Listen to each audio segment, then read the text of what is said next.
अगर आप अमर music present का ऑडियो वीडियो देखना चाहते हैं तो मेरे चैनल को लाल बटन दबाकर सब्सक्राइब जरूर करें। बोलिए बाबा बैजनाथ की जय।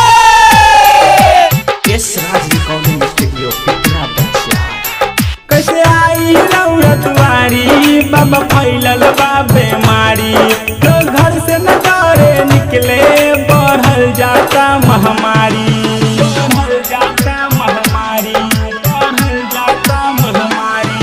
कैसे आई रौरा तुम्हारी बाबा फैलल बा बीमारी, लोग घर से डरे न निकले, बढ़ल जाता महामारी। लागे चले आई नहीं जाला चढ़ावे, लागे चले आई नहीं जाला चढ़ावे। याद देवा घर के बहुत सतावे, कैसे आई बाबा जाला चढ़ावे। याद देवा घर के बहुत सतावे, कैसे आई बाबा जाला चढ़ावे।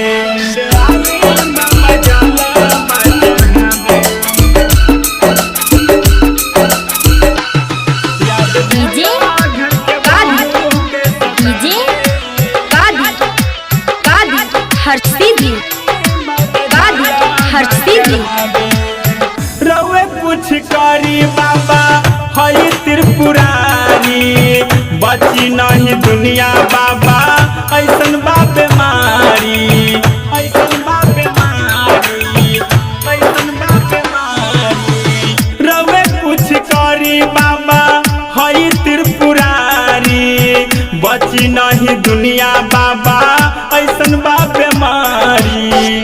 मन करे आई कैसे सेल्फी खिंचावे, मन करे आई कैसे सेल्फी खिंचावे। याद देवा घर के बहुत सतावे, कैसे आई बाबा जाला चढ़ावे। याद देवा घर के बहुत सतावे, कैसे आई बाबा जाला चढ़ावे।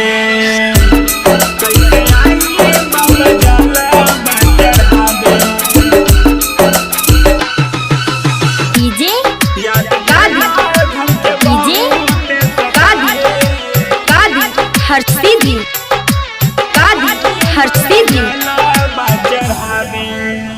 बाटे बीमारी तो बाबा छुआछूत के, कैसे जाए हजार लोगवा एक संग चूट के, एक संग चूट के, एक संग चूट के। बाटे बीमारी तो बाबा छुआछूत के, कैसे जाए हजार लोगवा एक संग जुट के। चंदन पदार भजनिया घर ही से गावे, समर संतोष अरजिया घर ही लगावे। याद देवा घर के बहुत सतावे, कैसे